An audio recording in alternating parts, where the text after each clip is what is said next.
Live from Television City in Hollywood.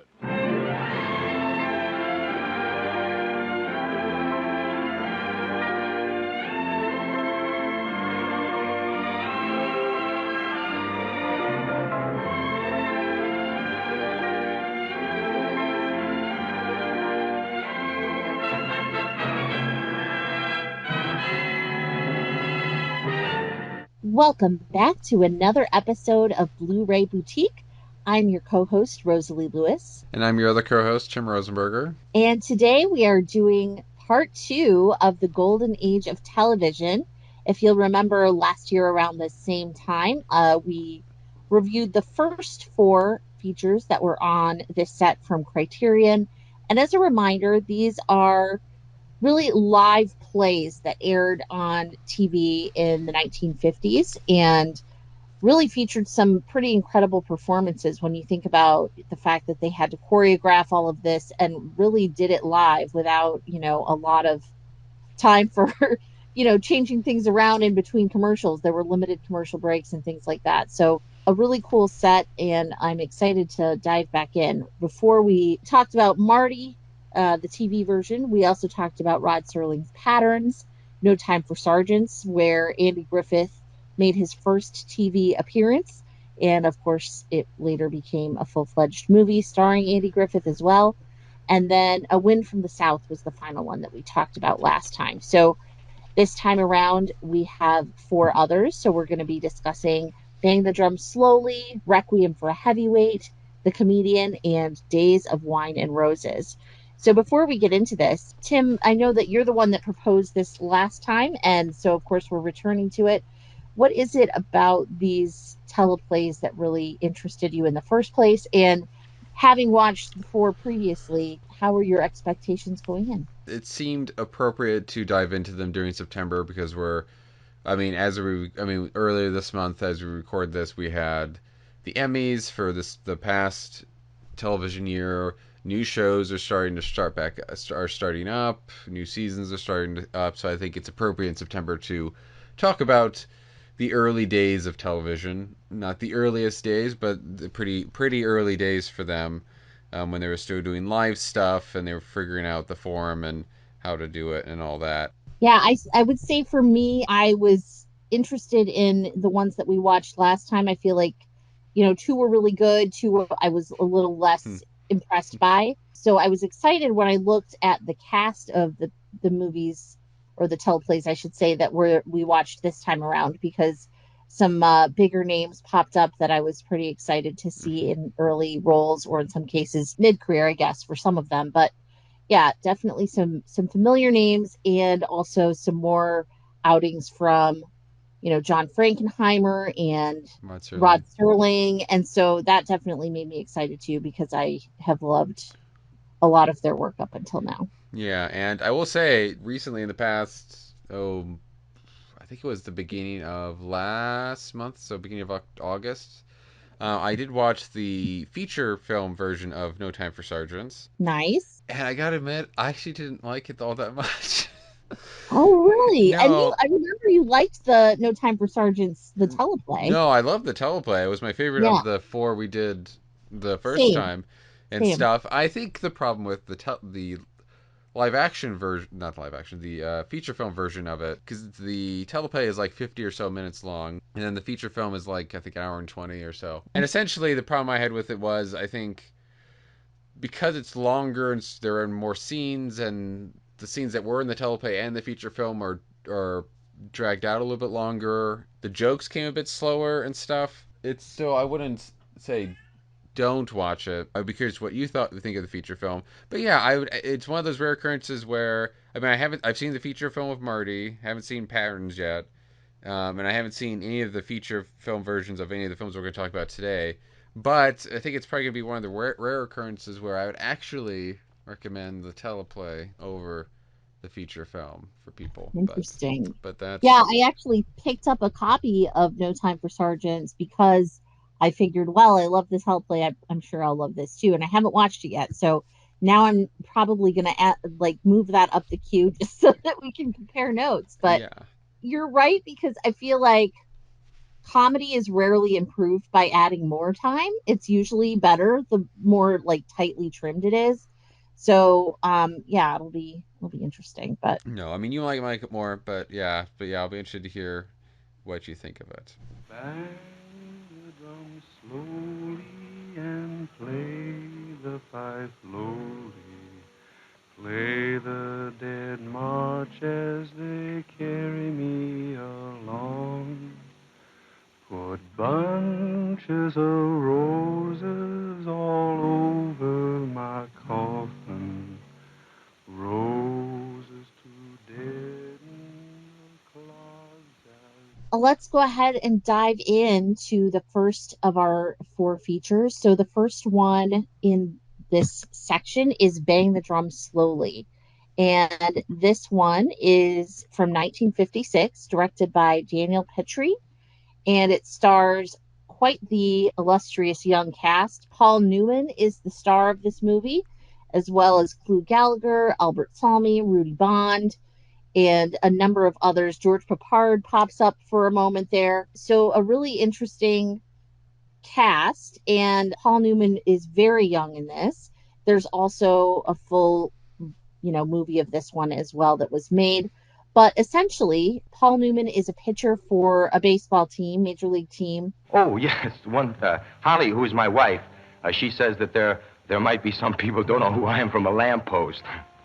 So I better tell you, which I'll do right now and get it over with. What I am is a left-hand pitcher for the New York Mammoths. 52 was my best year. I won 26 games, and I was voted most valuable player and player of the year both. But this play, it's not about me. It's about my roommate on the road, Bruce Pearson. Now, at the time I want to tell you about, Bruce was what you call a third-string catcher for the Mammoths, which means that he might catch 5-6 games a year, but mostly he just warms up pitchers in the bullpen, and he pinch hits now and then. A lovable big lug is the best way I guess I could describe him, right? He's 6'2 1/4, and his teammates are always, kind of giving him crap about, oh, I didn't know they could stack garbage that high, and like they, rib him a lot because he's not the brightest bulb. And he gets some news that he shares with Paul Newman's character, and basically he's concerned that he's going to be cut from the team if the owner finds out, because the owner's a real hard ass. So, Paul Newman is his friend and is trying to kind of stick by his side and stick up for him without letting the secret out. And that's kind of the premise here. In this format, which was really interesting, basically Paul Newman is directly addressing the camera a lot of the time. He really does break the fourth wall, and you sort of see him walk from scene to scene as he's talking and as he's taking us through it. So, depending on how you like that format, this may or may not work well for you, but I found it to be involving. He's very charismatic. The name of this play is called Bang the Drum Slowly, which I, Henry Wiggin, wrote first as a book, and now I made a show out of it for the television by myself, with no help from nobody. I wrote all the words that everybody speaks and everything. So if anybody says that one thing or another didn't happen in real life exactly the way you're going to see it, all I can say is they seen it the way they seen it, and I seen it the way I seen it. Of course, young Paul Newman is also nothing bad to look at. So I think probably a lot of people were keeping their eyeballs on the TV. But a really tender story between these two ball players. I really liked this one. What did you think of it? I think Paul Newman is certainly the star. Some might say the last movie star. No. I still need to watch that. Topical reference. No, he's certainly, I think, the thing to see in it. I think he is the highlight of it. And yeah, he does do a talk to the camera stuff a lot. He does something similar that Andy Griffith did in No Time for Sergeants, where he's kind of narrating over a lot of stuff that they don't have time to show, or they don't have the budget or the means to show in that TV format of the time. And also, like No Time for Sergeants, it is the most like a play in the fact that you can see incomplete walls, you can see them moving from on the stage from set to set, and and I think, I don't know, that works, I think, fairly well. It's kind of a stylized thing, but I think, I don't know, it was interesting. I wouldn't necessarily want it for all of the teleplays that are on this set, but I think for one or two of them it works pretty well. I will say overall, I think without going into details about kind of like what's going on with his friend and what they don't want the baseball club owner to find out about, this type of story, especially in a sports setting, is something that has been done many times since. I feel like it almost feels like a nice prototype for that type of story. Right. I don't know how it evolved when they did the feature film, which was in, I think, 1973. I think this one and the feature film had the longest break in between them of about 17 years or so. I think speaking of young actors, a very young Robert De Niro was in the remake of this. That's right. Or the feature film version. Playing the friend. Oh, okay. Anyway, I don't know how they expand on this and change it for that. But, yeah, it just seemed kind of like a prototype of it. And it didn't... Because it feels like I just have the kind of base of what this type of story should be, it didn't hit me as hard as it maybe could have emotionally. Because it feels like they're going through all the motions of what you're supposed to do when you do story like this, but it doesn't, for me, wasn't anything really unique about it in terms of that kind of pathos thing to make it like a real memorable watch. So it's one of those things where Paul Newman was memorable in it, but the movie and story overall were kind of, they were nice and fine, but they weren't, I felt like they kind of met expectations, but they didn't really exceed them.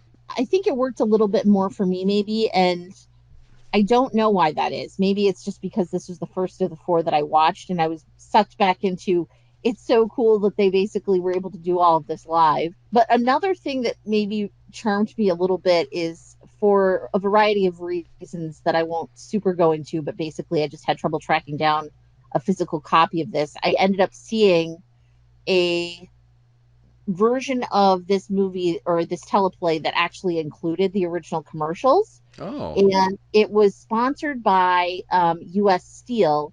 And so there are like these 2-minute infomercials every so often talking about how great U.S. Steel is.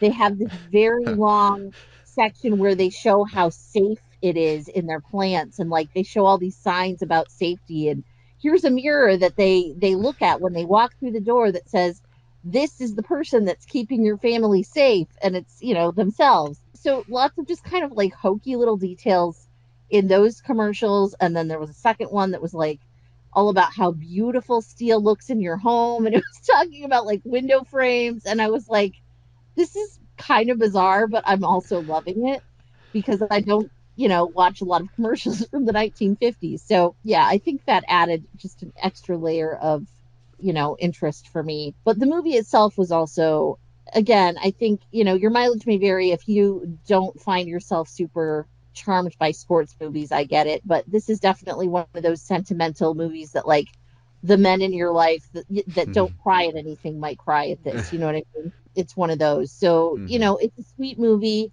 Not a ton going on, but I liked the chemistry between these two guys. It was an in curve. I did it again. Do you think that's interesting? Now, what do I care how your spit hooks?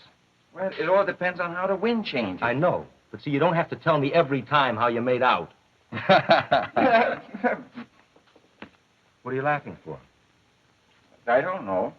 Look, 1,000,000 times I told you, don't laugh, see, unless you know what for. Well, you laugh. Boy, 1,000,000 times I told you, and I never even made a dent. Don't you listen to anybody? Arthur. Don't call me Arthur. I didn't know I was laughing.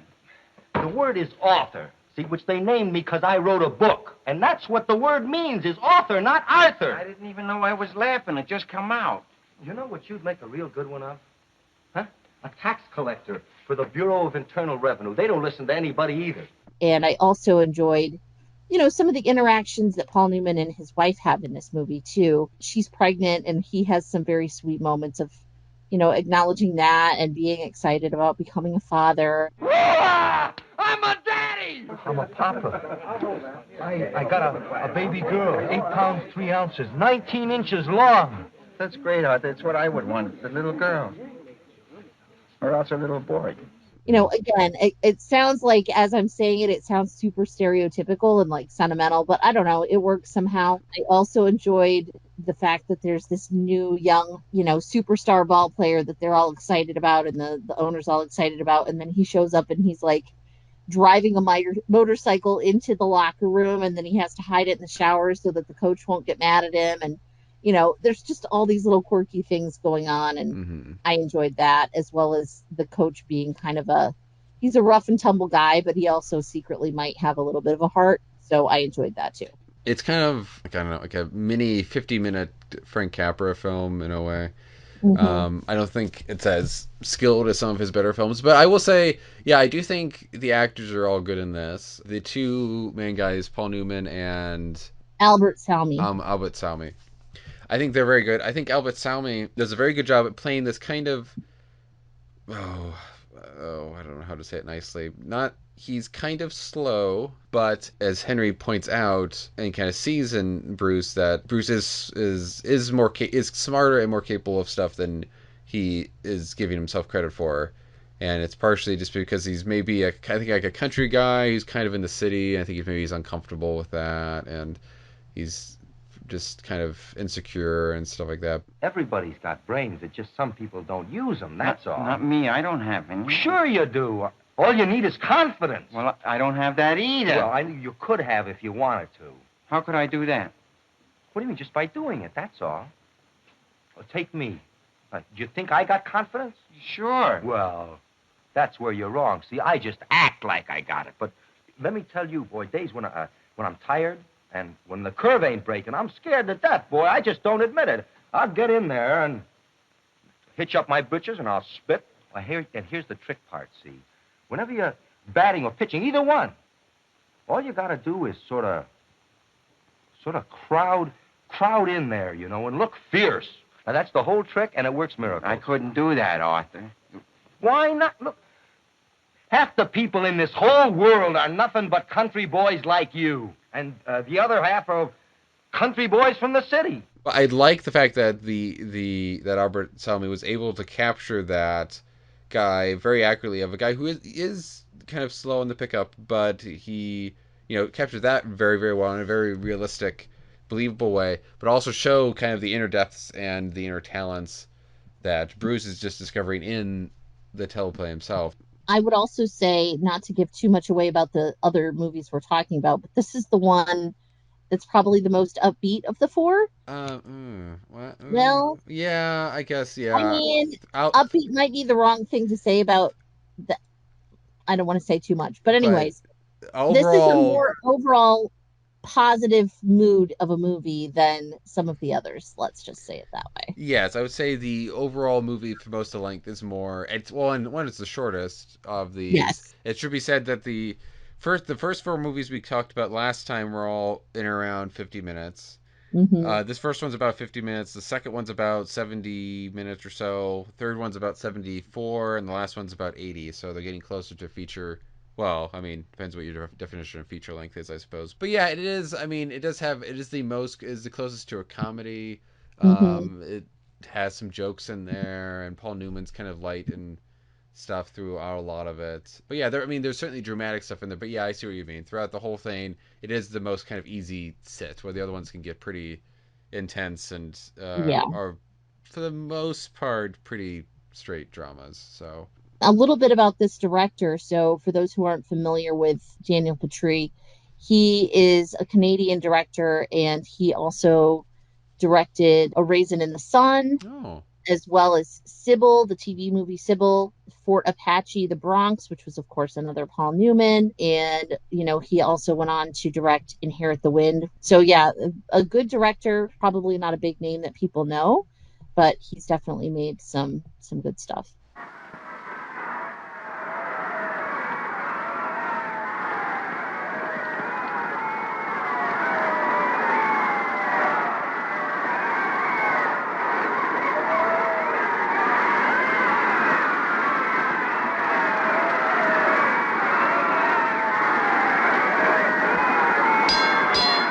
So our next teleplay is Requiem for a Heavyweight. Came out later in 1956. Directed by Ralph Nelson. Written by the great Rod Serling. Again, this one was later turned into... Actually, there was also a... I don't know if it was live or not, but I found out just before we started recording that it was also a British adaptation of this on something called BBC Sunday Night Theatre in 1957. And teleplay also by Rod Serling. I don't know how much they changed anything of it or not, except for like British things in it. But directed by someone called Elvin Rakoff, and starring none other than Sean Connery in the lead. Nice.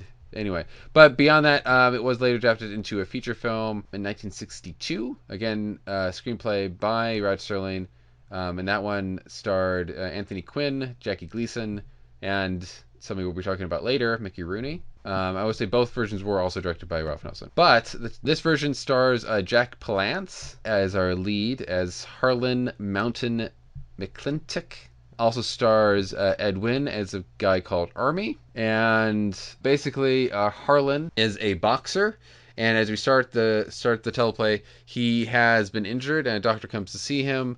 And the doctor basically tells Army, who's the assistant to the Harlan's manager, who's called, I think, was it Mace, who's played by Keenan Wynn. I don't know if those are related at all, but they are related. Oh, they are related. It's probably fun, yeah.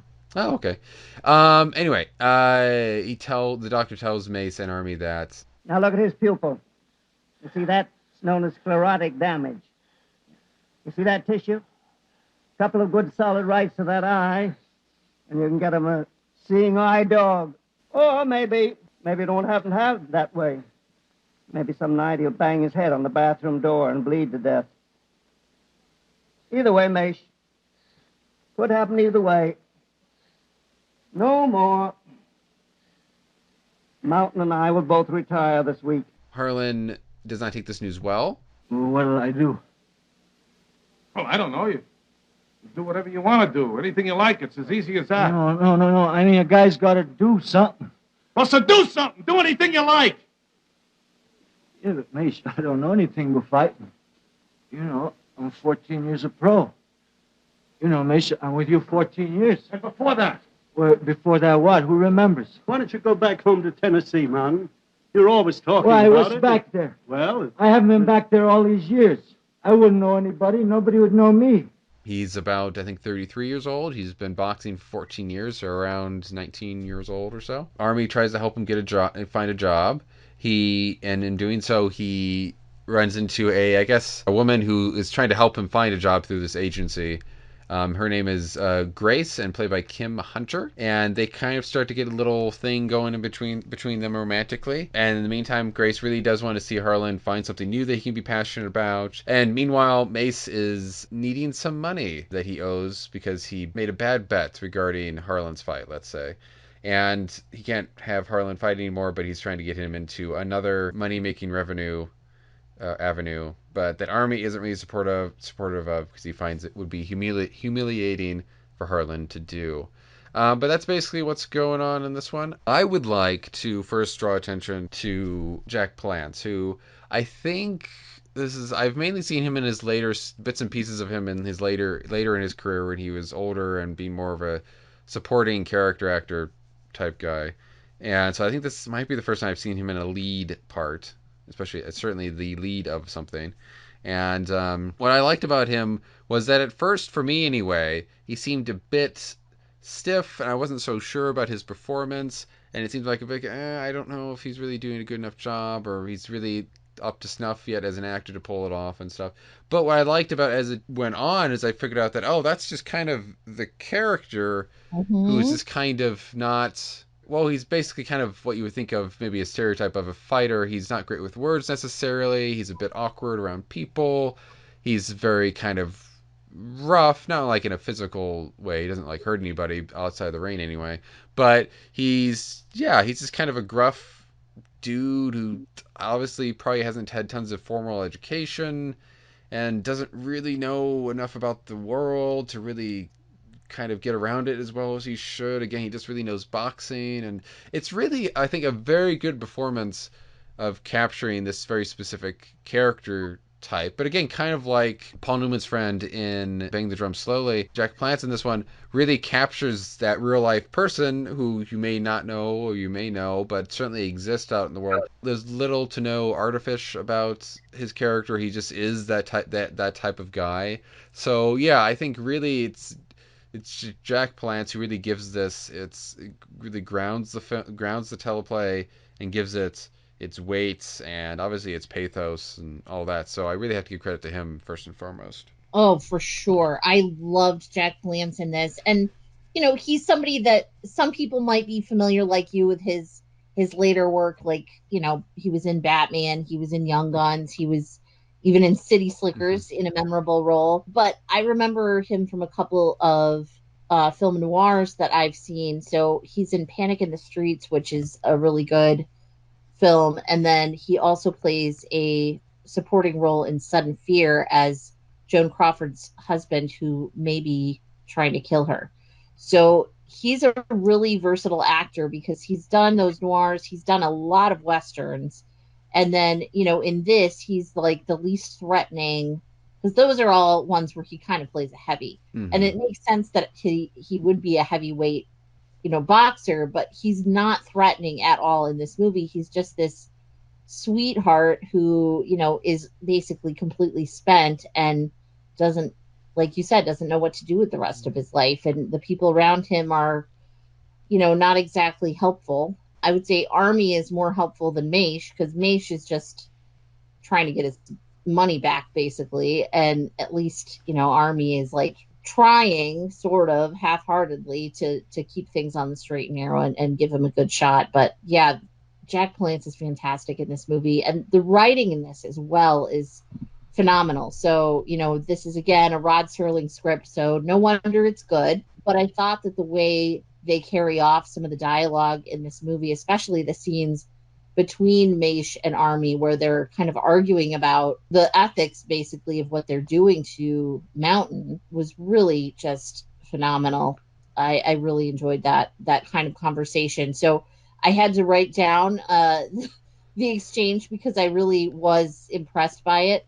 And basically, Army says, "Tell me, why is it so many people have to feed off of one guy's misery?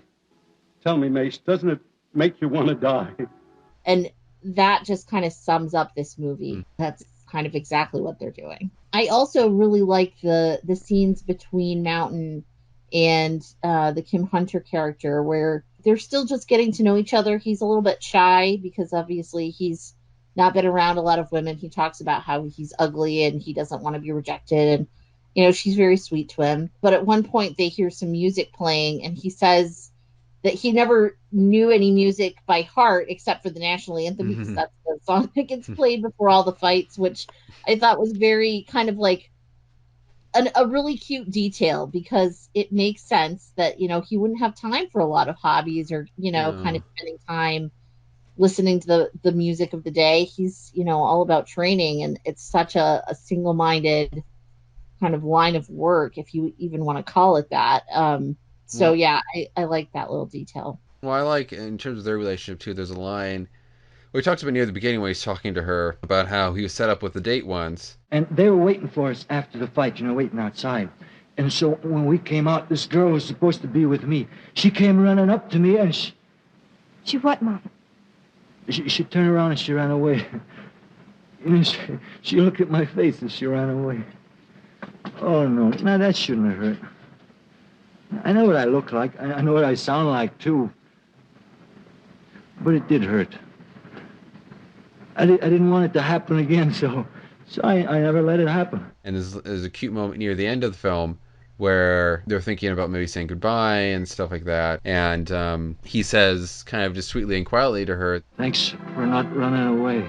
Which I just found kind of very sweet. And I think it kind of goes in line with the other thing I wanted to mention, where it's a specific line about a specific kind of referencing another specific situation this guy had, and a specific situation of this teleplay.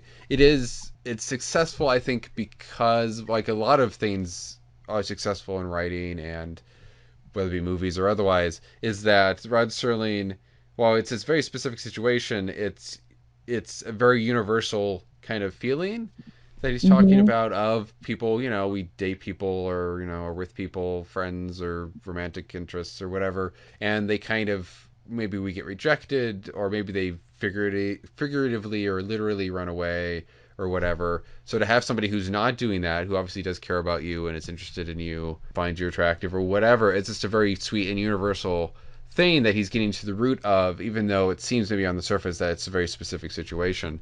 And I think you could say that of the teleplay as a whole, where, I mean, really, it doesn't, the boxing aspect of it doesn't really matter all that much. It's really about this guy who's just been doing this very specific thing for, I mean, almost half his life at this point, and certainly basically almost all of his adult life, and who now has to figure out, who can't do that thing he was pretty good at, and I think he did genuinely love. He can't do that anymore, and so he has to figure out he has to figure out where to go. And I think we've all had, well, not all of us maybe, but a lot of us have had that thing maybe at some point of our life where we can't do something, or we have to just find a slightly different path, and we have to figure out kind of what to do, and we're kind of lost, and we just don't know what to do, or we don't have the tools to figure out what to do. And again, on the surface, it feels like a very specific situation, but it's a universal feeling, which is why I think this, and I'm assuming the feature film, would be people would identify with that. Yeah, there's definitely something really universal and just humanistic about this movie that,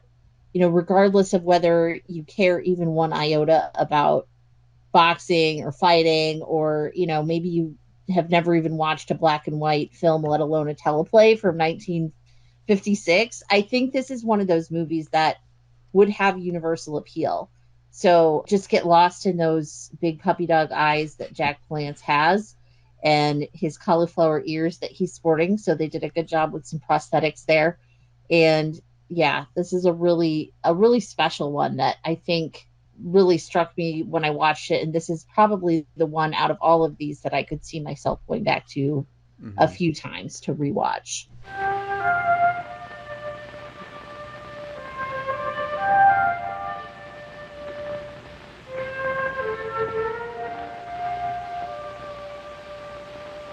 The next film that we'll be talking about is also a Rod Serling script, and that movie is, I should say, along with Ernest Lehman, that teleplay is The Comedian.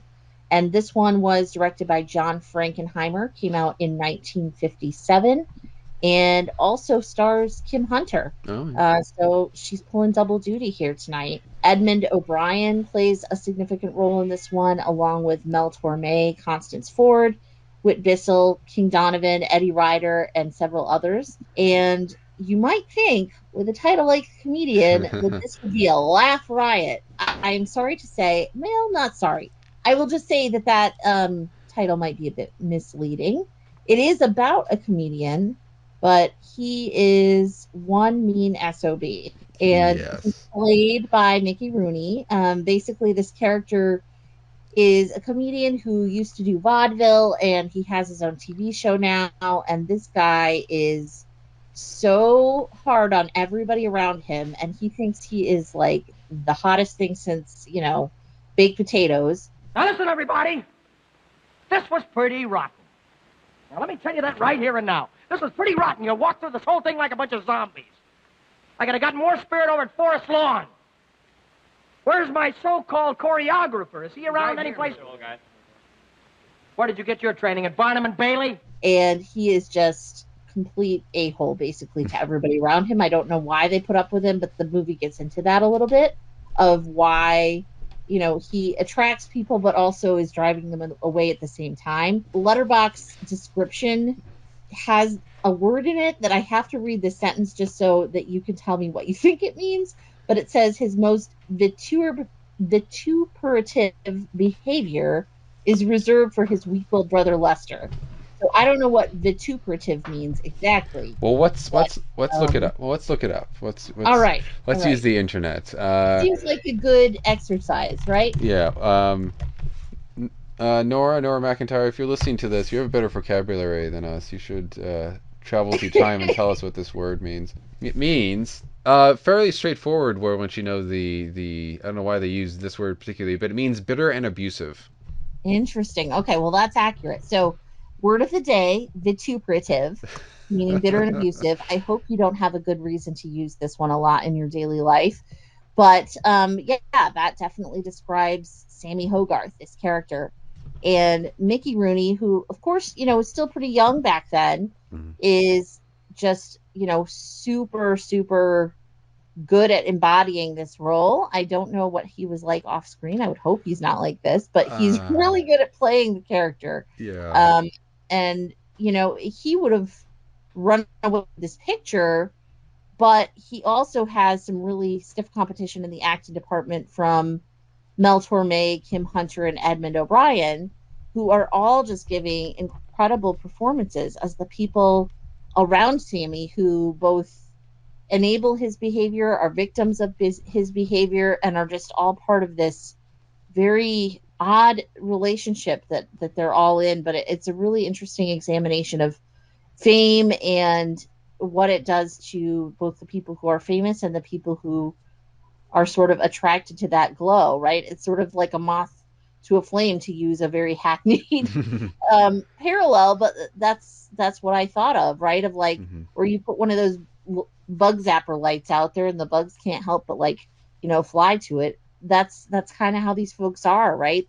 We don't understand quite why they won't just leave Sammy to fall on his face, because he's constantly putting them down. But he also is the reason that they have pretty comfortable lives, right? He talks about being the reason that they're rich and have fancy apartments on Fifth Avenue or whatever. So, to that extent, yeah, they probably are concerned that if they left his circle, maybe that life would no longer be theirs. But that was a long summary. So I'm going to turn to you, Tim.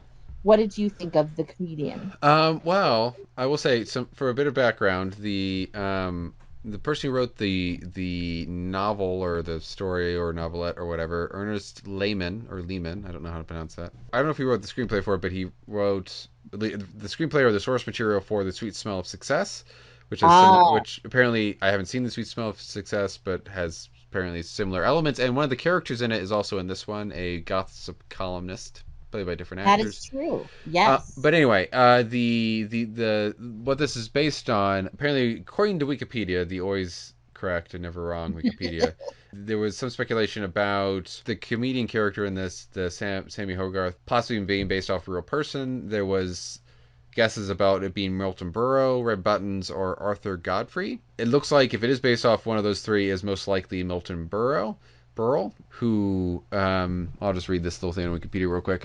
Lehman, who I guess was a columnist maybe at one point or something like that. Anyway, Lehman wrote a profile of Berle during his days hosting Texaco Star Theater, a time when Berle was notorious for his overbearing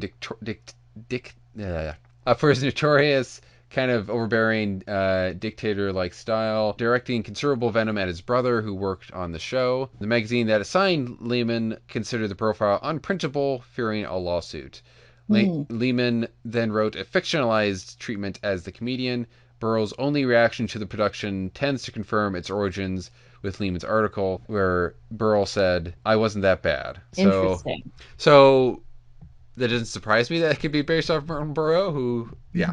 And I will say, I do know Kim Hunter, I think, gave a lot of props to Mickey Rooney for this part, saying that apparently he kind of, when everybody was still finding their footing at the beginning of like the read-throughs and stuff, he was going into it full blast, and he seemed to get it right away, and his character right away. And I do give him credit for that, just like she would. I do question how much of this maybe was easy, because Mickey Rooney does have a reputation of being a bit difficult himself, and not always the easiest guy to get along with. But I think a solid actor. And what I will say about him in this film, ignoring the parallels to real people, to himself or otherwise, while I think the film wisely goes away from Sammy a lot, just to see what other people are doing and how they're reacting to him, but also I think it gives you a break from his yelling and screaming and his vitriol and all that stuff. When it does focus on him, it's a character who could very, very, very, very, very easily be overdone. And on paper, or just kind of having a vague sense of what Mickey Rooney is doing, you would think that he is overdoing it. But he actually somehow manages, while he's being very big and yelling a lot through most of his dialogue and just screaming and doing this over-the-top laughing and stuff, he somehow makes it work.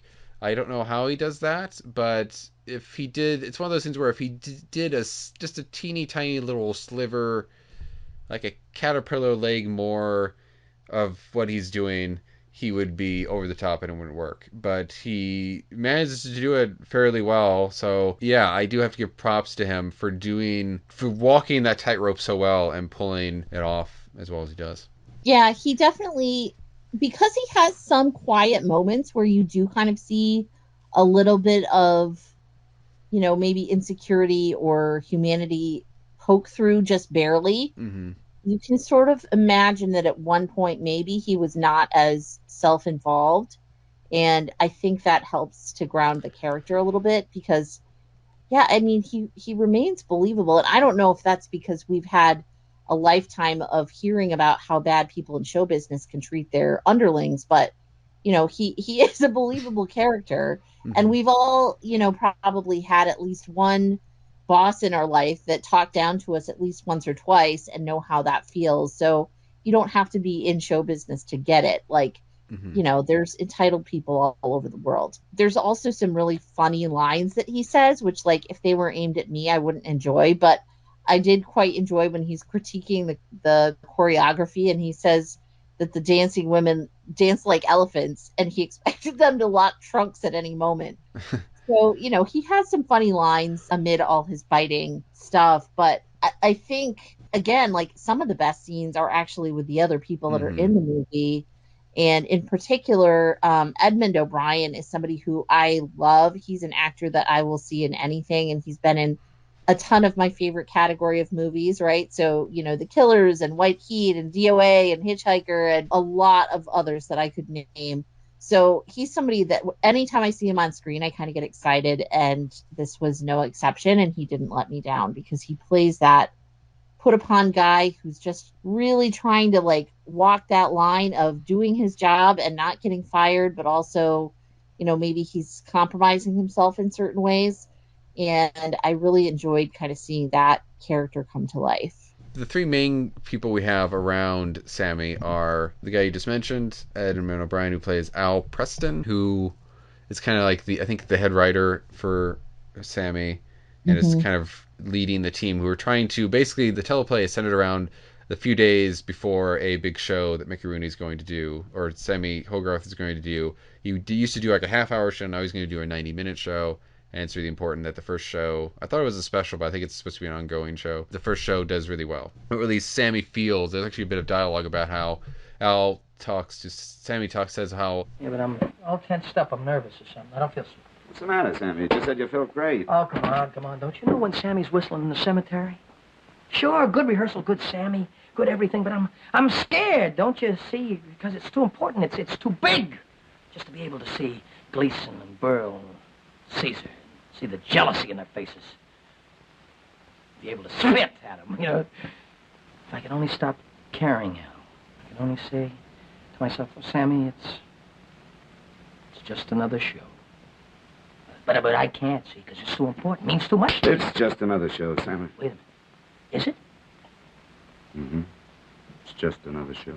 And that is, again, a bit of Sammy's, maybe why he, a bit of his inner goings on, why he's so whatever all the time. He always feels like everything has to be the best thing ever and all that stuff, and he can't fail because of his insecurity. But anyway, and then besides Al, there's also Sammy's brother Lester, which is Mel Torme, and then Kim Hunter, who plays Lester's wife, Julie. Lester is pretty much a doormat who lets Sammy do whatever he wants, and while it's understandable, a lot of comedians will have kind of deprecating humor about their family, or, wives, children, brothers, sisters, whatever, parents. It's obvious that maybe Sammy's being a bit too mean-spirited to it, and maybe focusing too much on Lester. And apparently this, Sammy has been doing like a 10 minutes bits about Lester being stupid and useless for a very long time, and Lester's kind of tired of it, but he doesn't want to say anything because, Sammy's giving him so much, and he's also maybe not as kind of forceful and dominating as Sammy is and stuff. Julie has kind of had enough of that and basically says, in the specific situation that it is, you have to do something about this or I'm going to leave you because I'm tired of seeing this and stuff. You're a worthy person. Don't let him step over you and all that stuff. Meanwhile, Al probably has the best hope of getting out from under Sammy. Whether he'll end up in something as good, we don't know. But yeah, a good set of kind of characters all kind of dealing with their own different stuff. It's never repetitive, and they all have their own unique relationships with Sammy and how terrible he can be. And one of the nice things about it, I think that works that keeps Lester on Sammy's side a little bit, and maybe keeps us a little bit on Sammy's side, is that Julie says, well, Lester, why you put up with this for so long? And Lester says, well, part of the reason is because, basically, he'll yell and do all this stuff, but then every now and then he will do something nice, like he gives Lester a watch for an anniversary present, and he says, tell your wife that I hope you have another 60 great years or whatever. Mm-hmm. And he seems genuine about it. He doesn't seem like he's putting it on. He seems like he is trying to do something nice for people. And there's somebody at the beginning, a cameraman, I think, who basically says that, he says, thank you for the check, where I think it's basically suggested that Sammy gave a check of however much money to the guy's son who's in the hospital or something, his kid who's in the hospital and stuff. And, that's something that we aren't told that it was done for any publicity. It just seemed like it was done because he wanted to do it. So, it's hard to see, I think Sammy, part of him does want to do nice things for people because he does feel bad that he treats people so badly. And then maybe it's also because he treats people so badly, so to kind of get rid of some of his own guilt about that and to help him to keep treating people this badly, he does nice things every now and then. But yeah, it's kind of a complicated thing because it is at the root of it. We kind of, especially near the beginning, near the end, the character calls him out for basically you're doing this because you're really insecure and you want everybody to love you and stuff, but nobody's ever going to love you. And you can see how much that affects Sammy and stuff. And you do feel a bit sad for him, and that he's kind of this destructive guy who, for whatever reason, is insecure. We don't know if he had bad parents or I don't know what happened there, but for some reason he's insecure. So yeah, there's complicated layers in there and some complicated relationships that I think are really kind of meaty and kind of nice to bite into. And this is a really good role for Kim Hunter as well, who, has done a lot, including the Broadway production of Streetcar as well as the film. And she also was in A Matter of Life and Death. And she was in The Seventh Victim, which is a great little sort of horror noir. So she's definitely somebody that is recognizable outside of these TV performances. But she is a wife, but she is the most, I would say, well-developed wife character I've seen from this era of TV. She really has her own agency. And yes, a lot of what she does is sort of in the service of, protecting her husband, building him up. But she also is her own person, and she's going to figure out her own way of getting things done. And I respected that. I don't know that I don't necessarily agree with some of the methods that she decides to try to employ. No. But I thought that character was really unique in that way, and that she really brings a gravity and a seriousness to that character. And she's not just another, pretty face. She is a real person. Yeah, and in that real person sense, yeah, I didn't like all the stuff that all the ways she tried to solve her and her husband's problems either. But it also makes her not perfect, and again, more of a real person because she's making bad decisions out of emotional distress and all that stuff. But also her relationship with her husband, where she obviously loves him, and they're both kind of. Well, Lester basically points out that she is all he has, essentially. I mean, he has a nice place, a nice house, but that's kind of the one thing that gives him happiness is his wife. And I love the relationship is great because it is complex. I mean, we've talked about complex long-term relationships on this show before, just recently. And I think in that element of something like Before Midnight, where these two characters are, and I think in more serious sense, they are more likely to not be together anymore, because this does seem like this is getting close to the last straw for her. But at the same time, even though she might say, oh, this is the last straw, she still wants to be with him, and she still might come back to him and stuff like that. So while initially the emotion is, I want to leave you because you're just not doing this, she shows okay, well, I still want to help solve this problem because I want to be with him, and he wants to help solve the problem too. And so, she talks about how you were a big enough man for me to marry, and there were no handouts from Sammy then. There was just you and me. You hung up suits, and I danced third from the end. And there was no plush apartment and no money. But things were different then. You were a sweet, gentle guy, and I loved you because you were straight and honest and clean. And that was something different for me. Something kind of fresh and nice. And that was really sweet. So the relationship, yeah, was very real and has ups and downs. And again, it was realistic. Again, we were initially really angry at somebody, and later we kind of calmed down and realized, okay, let's try to work this out and stuff. So, yeah, a lot of nice elements for that. And I think both Mel Torme and Kim Hunter play it, you know, as well as they should. I mean, there's a little bit, which is partially the camera stuff. There's a little bit over the topness at a couple points, and a lot of acting with a exclamation point. But yeah, very good performances and a very good written relationship by Rod Serling. Do you think a feature film, which again I would assume have at least another 20 minutes of runtime and maybe some other filmic things, I don't know, do you think a feature film version of this would be beneficial? Do you think that could all help this or tell the story better or add anything that would be good? You know, it's hard to imagine performances that would top the ones we saw here. And I feel the story is complete in this version. So I guess the only thing a movie version could do is have a few more locations and maybe extend out, you know, some of the stuff, the TV show within the movie. But I don't know. I feel like this is pretty damn good. Mm-hmm. I don't know that it needs to be changed into a different format.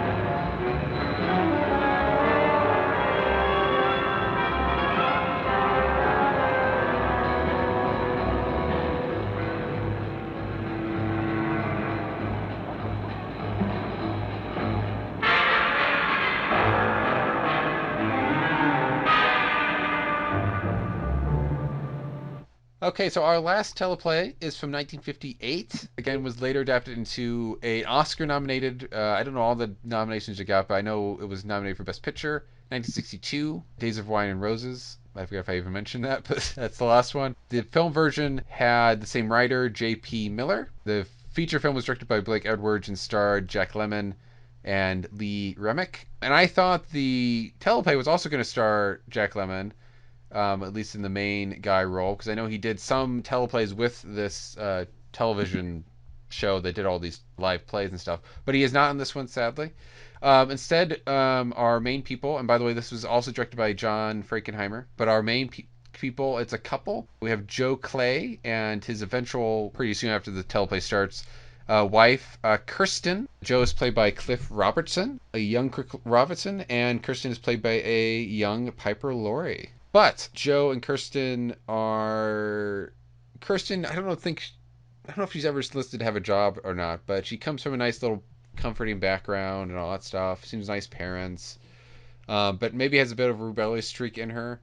And Joe, he's pretty successful with what he's doing in his business. He's kind of jumped from job to job and profession to profession. I think he was in the Navy or something for a time, and then he did this and that, and as the teleplay starts, or in the flashback, has a frame story for most of it. He talks about how when he met his eventual wife, Kirsten, he was working in PR because, as people kept telling him, he was good at... he had a good line of bull. He had a good line of bull, that's what it was. So PR seemed obviously a good thing to do, even though he finds a good line of bull and manipulating people not the greatest thing that he wants to do for PR. But anyway, basically, it's the story about how this couple that's fairly well off kind of falls apart after Joe starts to get a bit of success, and he starts drinking a bit with one of the higher-ups, because, you know, they drink at meetings or whatever to kind of make them feel welcome or whatever. And Joe starts to develop a bit of an alcohol problem, and Kirsten was kind of on that way too, but she stopped because she had to breastfeed for the baby that they have. But Joe kind of convinces her. You know, this is the 20th century. They invented bottles. They got milk in cans. You act like, for crying out loud, you're the only woman that ever had a baby. Babies aren't made out of robin's eggs. Just get her some formula in bottles here. Honey, what is it anyway? Don't I count anymore at all? I mean, since the baby arrived, you act like I'm not alive. We've got some rights, too, you and me.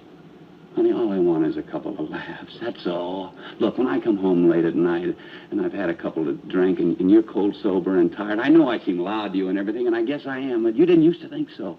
You didn't used to think so, baby, and I feel your disapproval. I feel it. Look, honey, if you're going to sit up and wait for me every night, there's no law that says you can't have a couple of blasts so we can at least have a couple of laughs, is there? Is there? Is there?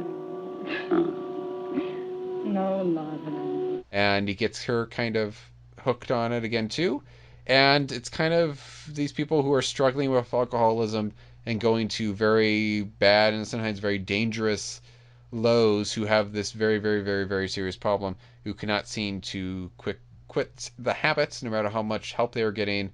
And from Kirsten's father, who's giving them money, and at one point tries to get them sober by locking them up, not locking them up, but by taking them to this little island in, I guess, New York City or something. And yeah, it's kind of about that, their highs and lows. And I will say, first off, I am sad Jack Lemmon is not in this. It was a bit disappointing when I found out he was not going to be in it. No offense towards Cliff Robertson. I will say, of the two couples, of the couple of them, I think Piper Laurie hits it out of the park very well. I wasn't as sold with Cliff Robertson's performance, but I think they both do a very good job of showing, of selling how easy it is for people who have addiction problems, whether it's alcohol or otherwise, how easy it is for them to say, okay, I'm done with this, and then how easy it is for them to slip back into it again. I think they both sold that very, very well. But what are your kind of initial thoughts on it? I did admittedly have some challenges watching the movie. However, I think aside from that, this one wasn't for me. I can respect the work that went into the performances, especially live performances, and even, looking at probably the makeup work that had to be done pretty quickly on these characters as they kind of submerged lower and lower. But this movie just felt so melodramatic and preachy to me. I felt the opposite about this that I did about Panic in Needle Park, where it's really raw and you really see, like, yes, these characters are like degrading themselves, but you also still feel some empathy. These two, I was just like, oh, I don't know.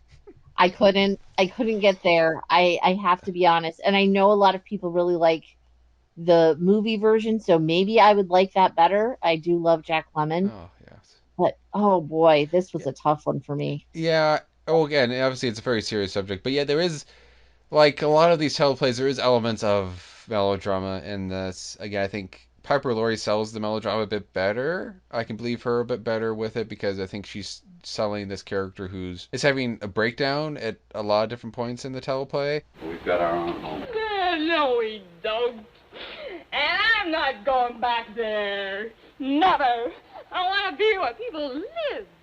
No, they're your mealy mouth, holier now, do-gooder Boy Scouts with their hot coffee in their cold feet. I don't want anybody who doesn't have guts enough to take a drink. Go away! Go away! Go away! Go away! Cliff Robertson's character, Joe, there's one point where he's trying to find a bottle that he's stashed in some potted plants, and he can't remember where he hid it. He thought he memorized where kind of he hid it, and he's having trouble. So he kind of has a breakdown where he starts breaking stuff and kind of then falls on the ground and stuff. And there's stuff like that, which he didn't sell quite as well, and it's just kind of melodramatic. And I get what you mean by preachy, particularly near the end, because Joe, we see him at the beginning, he's, as far as we can tell anyway, has become sober through Alcoholics Anonymous, and he's kind of telling most of the story through that frame of it. I think near the end, when they start getting more into the AA stuff and how well it's helping Joe, well, I'm not saying I don't have a problem with AA. For as far as I know, it's a very good organization who's obviously helping people with this very bad thing that they have and have to deal with. So I give props to Alcoholics Anonymous, the organization. But it almost, especially near the end, it almost felt a little bit like a PSA about like Alcoholics Anonymous. Like Joe's talking about all the stuff about one day at a time, that's all, just one day at a time. It's just a bunch of alcoholics trying to keep each other sober, and it must work.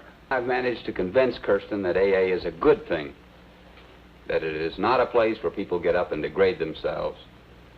The degrading took place while we were drinking. All we do here is admit it. And I thank God I've got AA to help me.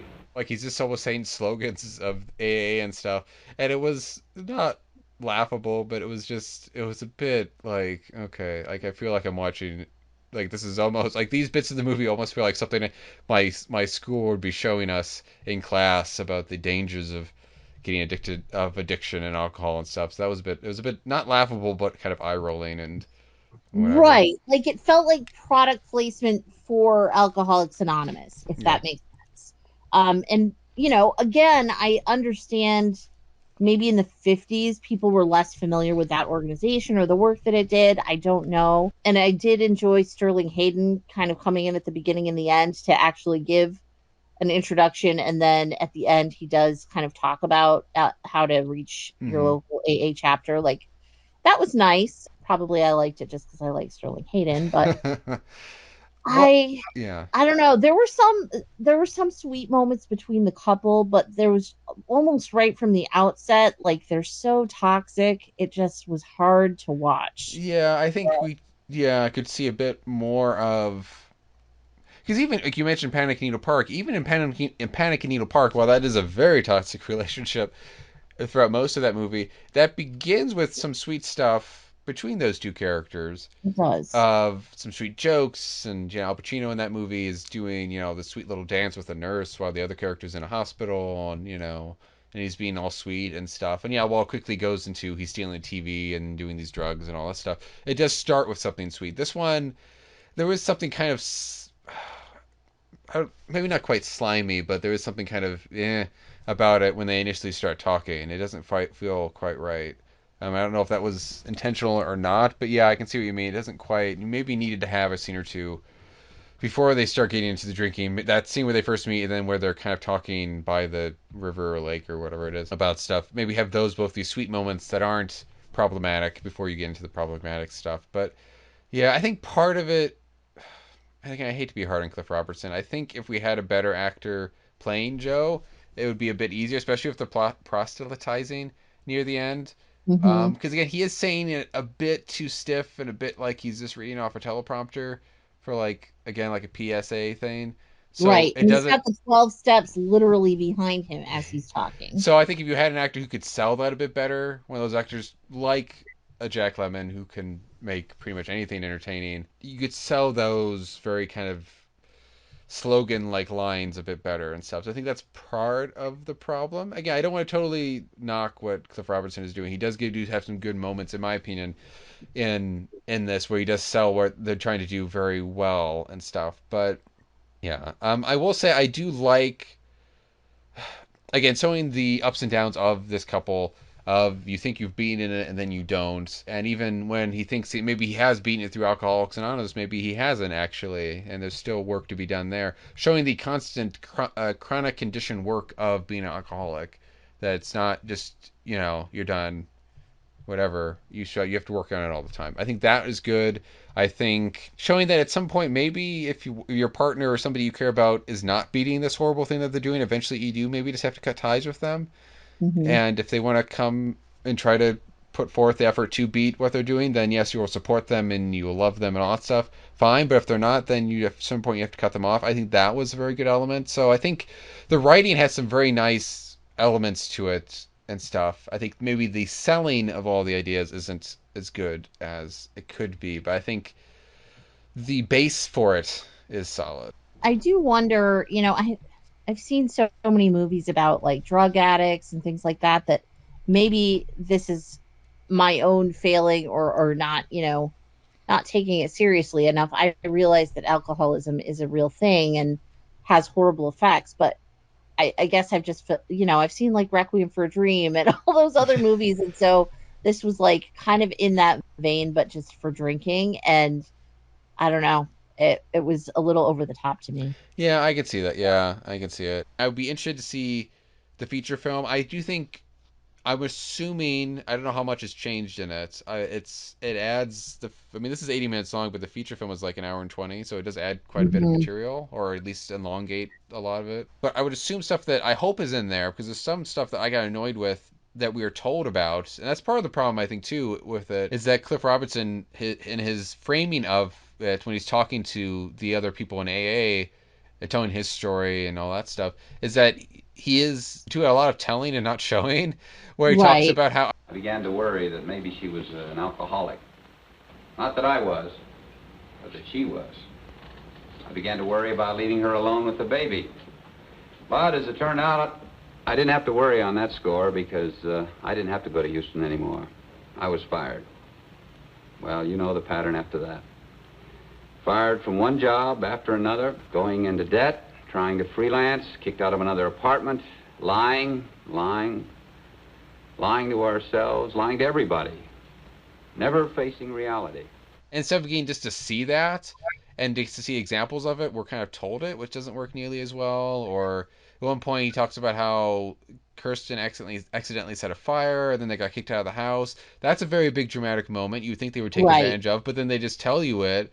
And you miss a lot of their descent into alcoholism. You kind of see the beginning of it, then you see them a lot later down the line, which I'm sure is partially done for time and maybe budget and stuff. But it is sad not to have that stuff, because I think that would add more of the power to it. Because partially, I mean, I don't want it to be exploitative towards a child character in it, but having your child possibly almost get killed or hurt in a fire is a very serious thing. It would show more of the dangers of alcoholism. So there's some power that all that stuff we're just being told and not seeing. There's a lot of power in this that's being stolen from this story that I think is kind of a tragedy. Yeah, it's definitely one where I felt like the format probably had its limitations for how well the story could be told. Because you're right, if it had been less narrative driven and more seeing it play out, maybe I would have responded to it differently than, okay, he's basically just doing a really long monologue at AA and we're seeing the highlight reel. So yeah, that might have helped. I don't know if I will seek out the movie. I'm assuming that given your penchant for watching the old Oscar movies, you probably will at some point, right? No, I will. Yes, I will eventually at some point. That's a nominee, not a winner. So that will be for people if anybody who listens to this and keeps up with this, my YouTube stuff, it'll be a little while before I get to that. Do you have a particular one or ones that you would say this is your favorites or the best of the bunch that you would want to recommend for people, and not just the ones we watched today, but the ones we watched last time?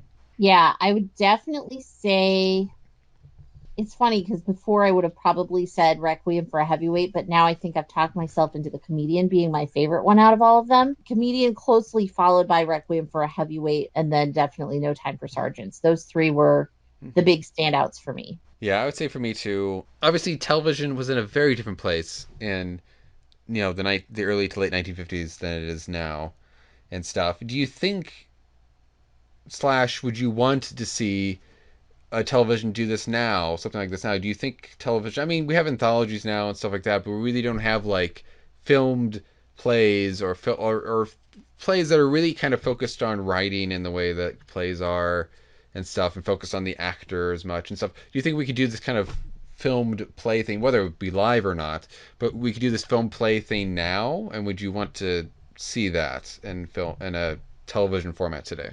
Oh, I totally would. We've had to sit through Grease live, so surely we could do, some actual good live TV broadcasts. That's kind of where I'm at. And I know SNL, obviously, they do their weekly show and that's live, but that's different. That's sketch, right? Yeah. So it's not quite the same.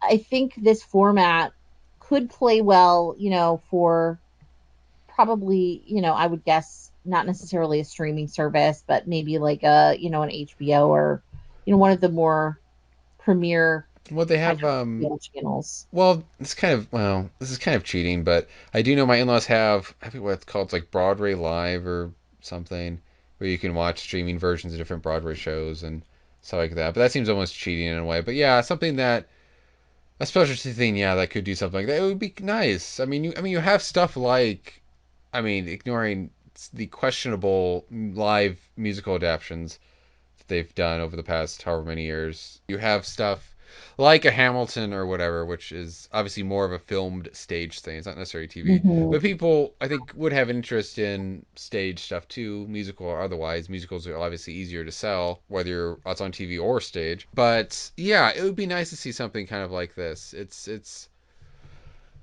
I know we're kind of interested in kind of, even on TV, kind of the big sensational stuff and the big whammo blammo type stuff, But, and while these, I wouldn't say these teleplays are not sensational in their own ways, there's a certain just something kind of simple about them that's kind of just refreshing to watch. I mean, they're very kind of simple stories. They're simple setups. They're simple. They're kind of simple in how they're shown and stuff.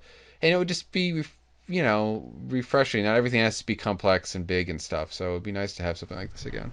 Yeah, I would absolutely say, especially for like up and coming either playwrights or actors, right? Who, it's tough to get noticed on a smaller stage. But maybe if they had the opportunity to go out for plays that were going to be like these teleplays, it would be a great way for some really talented folks to get discovered. And I don't know, I'm a sucker for dialogue. I'm a sucker for good acting. I don't care so much about, fancy special effects. So this is my sweet spot. Like, I would love this. Before we wrap up, we can talk about some of the comings up from some of the boutique labels. To start off, we can do Criterion. So last month or last episode, we did talk about the comings up in November. After that episode, they had a surprise. Criterion had a surprise announcement. Yeah, they did. For stuff that I think, like a lot of people, initially thought was a joke. They are doing I don't know if it's their first film connected with Disney at all, or the first one with the Disney label. I can't remember, but I know it is certainly the first Pixar film. They are going to release WALL-E, the nice little romantic sci-fi film from 2008, 10, 9, 10, something like that. And directed by Andrew Stanton. And I mean, I don't know how I feel about it. I like a lot of people, I like the idea that maybe Disney is more open to sharing some of their non-Fox stuff, because I know Criterion, or at least before the Disney-Fox merger, did do stuff like All About Eve and all that stuff, which is Fox. But it's nice to see that maybe Disney is a little bit willing to give them at least some of their library. So hopefully we get to see more Fox Disney stuff with Criterion, maybe other labels as well. How did you feel about this, Rosalie? Especially, did you like the pick of WALL-E? I'm a bit mixed about that, because there are some other Pixar films that I like more. I don't think it's necessarily a bad choice, but there maybe were other films I would have picked over that for Criterion to do first. Well, I think this is actually, when I was thinking through the filmography of Pixar, this is the one that's most Criterion-ish to me. Mm-hmm. In part because you have, a sort of tribute to silent film, because it's not a silent film, but there's the beginning section is sort of, and it has, a little bit more of an esoteric bent, I guess you could say. I also do find it a very charming little movie. I remember seeing it in the drive-in theater and welling up a little bit watching it. And, it's funny to think about welling up over a little robot, but I did. And I really am excited if this movie does well for Criterion, that, it can fund a lot of other lesser known releases for which there may be less demand, but that's the idea, right? Behind releasing a really well-known movie is that then you can fund some lesser known stuff. And so I'm all for it. I think it's great. We have some other stuff for December. By the way, WALL-E comes out November 22nd, along with the new release of Malcolm X. But anyway, for December, Rosalie, what is coming up?